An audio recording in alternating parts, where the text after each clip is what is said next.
Oh my gosh, you guys. This is an amazing fish. Or I just traveled 6.5 hours to be snagged on the bottom. Haha. What's up, everybody? This is Todd. The adventure today is catching hybrid bass. These are best caught when the water temperature is 50 degrees or warmer. It's not that warm right now in western Pennsylvania. It is now January and the fall fishing is long since over. This is a huge contrast to this past fall when the fishing was amazing. It was a perfect escape from the pandemic. You could drive just 45 minutes from Pittsburgh and hook into one of these fish that would drag your kayak literally a half mile or more. Plus, this is all DIY. Anybody can do it. This is a basic kayak you can get anywhere, not even a fishing kayak. It's only 7 foot long, fits inside an SUV. But now it's January and icy. There's not enough ice to actually go ice fishing, but there's too much ice to safely kayak. So what do? Can't go back in time. There has to be somewhere where the water temperature is still 50 degrees and warm enough to catch these hybrid bass. So just looking at a map of the US and looking for lakes that are reservoirs that are stocked with hybrid bass, you can see there are a lot of these throughout North Carolina, South Carolina. I want to stay within about a 7-hour drive of Pittsburgh. One of the lakes that really caught my eye from my research is Lake Norman in North Carolina. It has wide open areas that are generally not good for those of us using a kayak. It's really hard to cover 20 square miles in a kayak, but it has all these nice little arms leading into the lake. This concentrates the fish in a narrow area that you can cover in a kayak. Next, you want to check the depth of these areas. To do that, you just do a Google search of the words depth, map, and the name of the lake. That takes you to a link to GPS nautical charts, and it will show you a picture of the lake, and you just click on it. The key thing you're looking for are drop-offs where fish could be holding, or creeks feeding into the lake, because the water will be slightly warmer from the creeks, and that will attract the minnows. Anything that attracts the minnows will attract these large striped bass, or hybrid bass. The hybrid bass spend their lives on the move, chasing these schools of minnows around the lake, which makes the hybrid bass really strong, powerful, and fun fish to catch. You don't know the depth where you'll find them, so it might be from 40 to 50 feet, it might be 30 to 40 feet, 20 to 30, so you have to pick an arm of the lake that has a variety of depths. Lastly, the map also has boat launch locations. So that's the plan. Tomorrow morning I leave. First thing, 6.5-hour drive to Mooresville, North Carolina for 3 days. It's an adventure because I will not have any guide or any local showing me where the fish are. I'm just going to see what happens. Hopefully this works out.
Okay, this looks really good.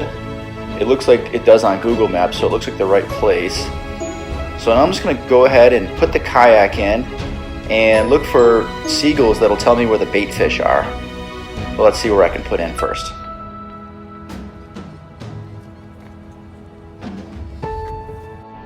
Alright, so I'm looking around. I'm not seeing any seagulls that'll tell me where the bait fish are, so I'm going to go ahead and go where I think the drop-offs are on the maps and use the depth finder and see what happens.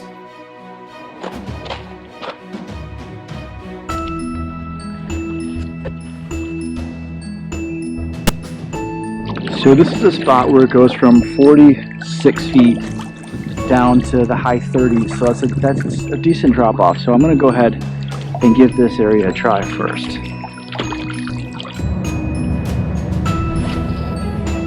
So I'm just casting a 1/8 ounce jig with the Berkley Gulp minnow on it, and I'll we'll see what happens.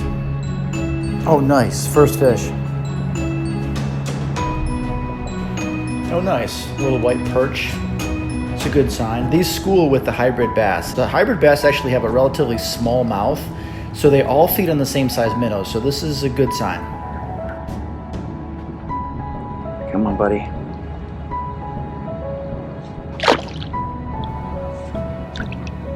So I only caught the one fish after about 45 minutes of fishing here in about 40 to 46 feet of water.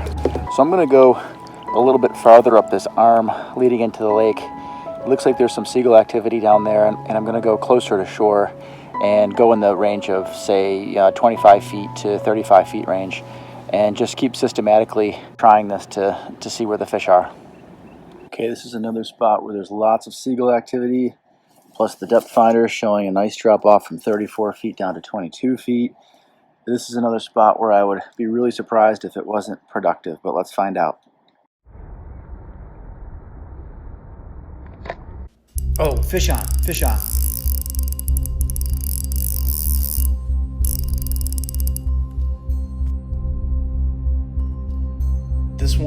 This feels like the right species. And now it's pulling the kayak.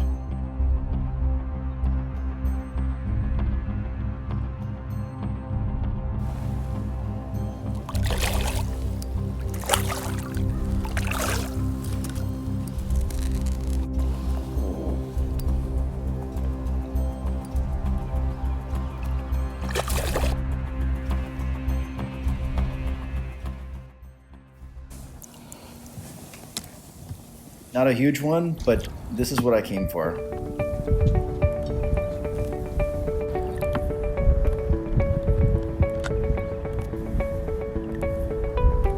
This is a little guy. Let's see what kind this one is. Not bad. This one's a little white bass, similar to a white perch.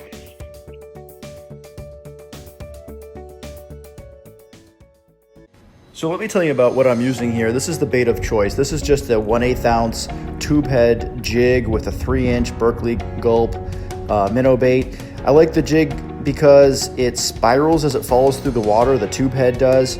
It gives you a chance to catch those suspended fish on the way down. I cast it at a pretty high arc. I try to get it out as high as the water is deep. I'll try to give it that much slack to cast so it can go down and hit the bottom away from the boat so I can work it toward the boat. And you can cover more ground this way. I'm doing a really slow retrieve here, just reeling it slowly with a pause, then reel it a little bit more. It's 50 degrees, the water temperature a little less. The fish are not chasing the bait schools. They're following the schools of bait fish, but they're only waiting for the nearly dead ones to fall off from the school. Fish on, this is a good one.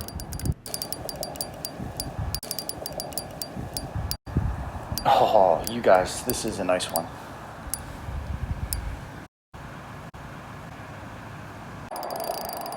This is right where there's another drop off.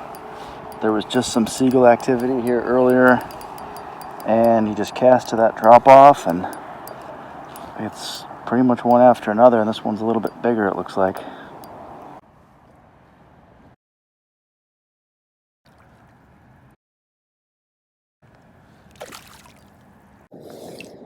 Let's see you, buddy.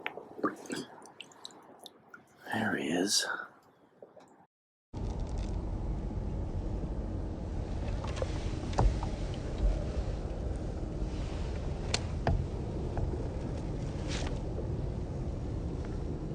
Let me tell you about the hook set on these because it's really easy to miss these fish. In the winter, they're really slow and they'll just take the lure in their mouth and swim almost the same direction as you're pulling it. So you'll just feel a slight consistent resistance. And when you feel that, you just reel a little bit faster, and that makes the fish turn its head and it sets the hook on itself.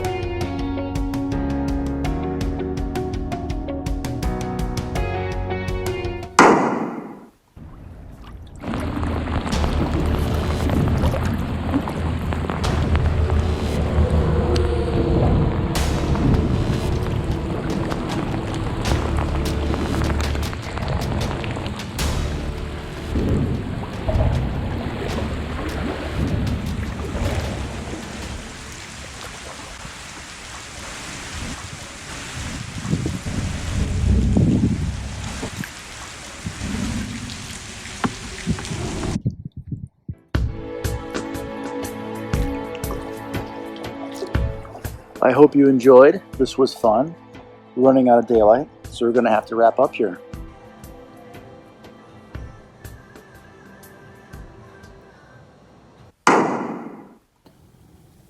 Okay, I was totally not expecting this, but the boat launch has some activity. It's actually closed to boaters because there was a plane crash. So there's an upside down plane right there. I just talked to the police and FAA people here, and they said the guy's okay. He didn't drown or get hurt. He only had a laceration on his eye, but his plane is upside down and right there in the water. Iredell County authorities say a person was taken to the hospital after a plane crashed into Lake Norman in Mooresville. The victim was the only person on the plane, and we're told they were rescued from the lake on a bystander's boat. There's no word yet on the extent of their injuries or what caused that crash. So I am able to launch after all. The police were kind enough to let me put in the kayak here, partially in exchange for letting them know where I caught the striped bass yesterday. Haha. So off I go. Okay, we changed locations. I went back to the original boat launch where there was the plane crash. Found another area that has some really good seagull activity. You can see there in the distance. But all the other fishermen know that. It's already crowded over there. People are doing the same technique, chasing the seagulls, which are chasing the bait. We're gonna go over there and give it a try. And this didn't take long. Good drop off. Great seagull activity.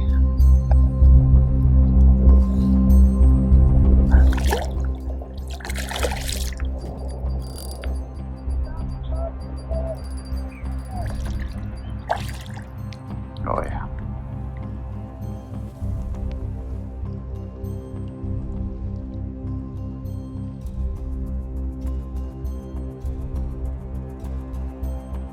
I'll also give it a jig at about halfway to the bottom.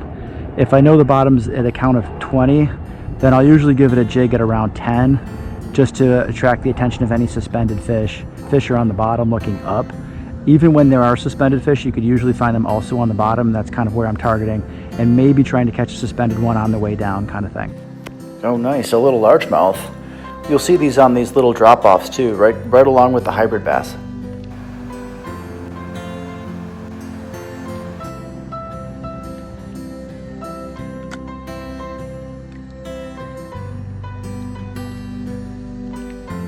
Oh, fish on.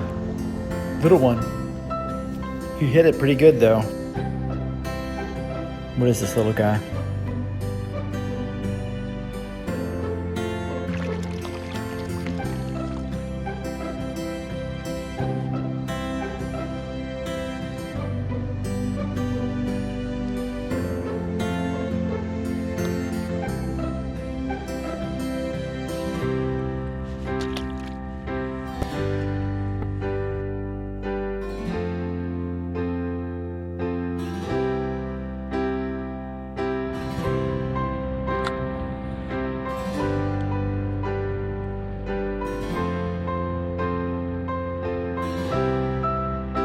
Oh nice, fish on. Another one. Little one.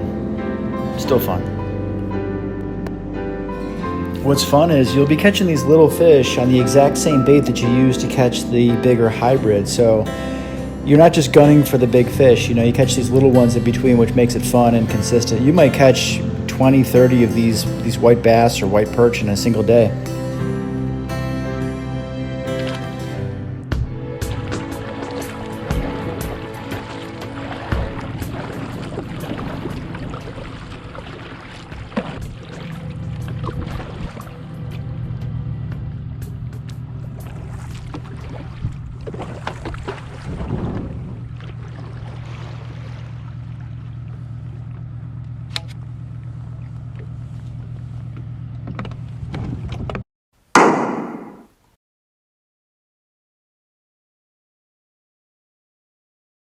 And look who it is. Morning, buddy.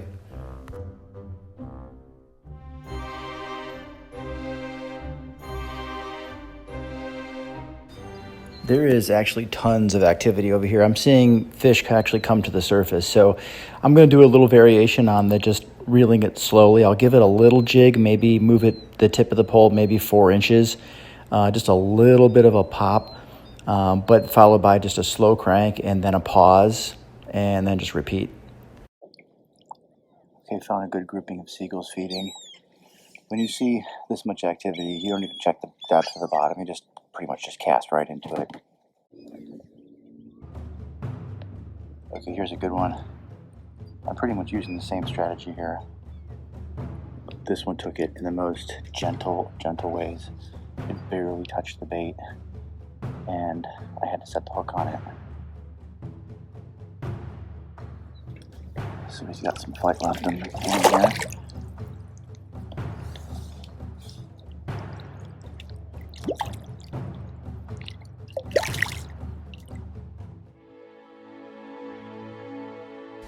All right, this is why I came here. This totally makes the trip. So you could tell it's a hybrid bass with the broken stripes along the side. Just a beautiful fish.